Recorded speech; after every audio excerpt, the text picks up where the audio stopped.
झेप मराठी, आरसा महाराष्ट्राचा। जलजीवन मिशन मध्ये कोट्यावधींचा भ्रष्टाचार असल्याचा आरोप।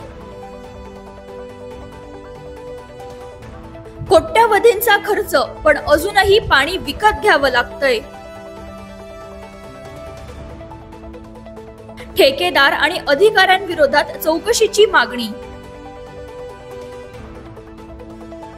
धुळे तालुक्यातील कापडणे गावात जलजीवन मिशन अंतर्गत सुरू असलेल्या पाणी पुरवठा योजनेतील निकृष्ट काम व संभाव्य भ्रष्टाचाराच्या विरोधात ग्रामस्थांनी एकत्र येत तीव्र संताप व्यक्त केला आहे। या संदर्भात त्यांनी मुख्य कार्यकारी अधिकारी अजीज शेख यांची भेट घेऊन आपली कैफियत मांडली। ग्रामस्थांनी आरोप केलाय की आतापर्यंत या योजनेत कोट्यावधी रुपये खर्च करण्यात आले असूनही गावात अजूनही नागरिकांना शुद्ध पिण्याचे पाणी उपलब्ध नाही। उलट त्यांना पाणी विकत घेण्याची वेळ येत आहे। या आधीही काही योजना राबवण्यात आल्या होत्या, परंतु त्या देखील भ्रष्टाचारामुळे अपयशी ठरल्या। विशेष म्हणजे 9 कोटी रुपयांच्या योजनेतही अनेक त्रुटी आढळून आल्याचे म्हटले जात आहे।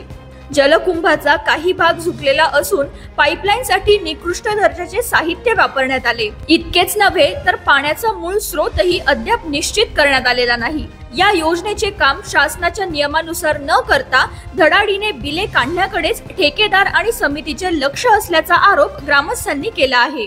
कापडण्याची 9 कोटीची योजना 2 वर्षापासून चालू आहे। ही योजना तिचे काम निकृष्ट पद्धतीचे काम चालू आहे आणि ते कामाची चौकशी शिवसाहेब यांनी करावी। या बाबतीत आम्ही आज आता निवेदन दिलं। रोज 50-60 हजार रुपयाचं पिण्याचं पाणी रोज लोक विकत घेतात, अशी परिस्थिती कापडण्याला झालेली आहे।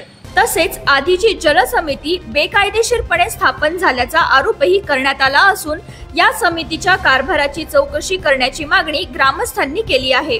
पाणी पुरवठा संघर्ष समितीच्या वतीने मुख्य कार्यकारी अधिकारी अजीज शेख यांची भेट घेत या योजनेअंतर्गत मोठा भ्रष्टाचार झाला असून या प्रकरणी संबंधित अधिकारी आणि ठेकेदारांवर तत्काळ चौकशी करून गुन्हे दाखल करावी अशी मागणी यावेळी करण्यात आली। अशाच वेगळ्या आणि ताज्या बातम्यांसाठी पाहत रहा झेप मराठी, आरसा महाराष्ट्राचा। संपादक प्राध्यापक अनिल चव्हाण, धुळे।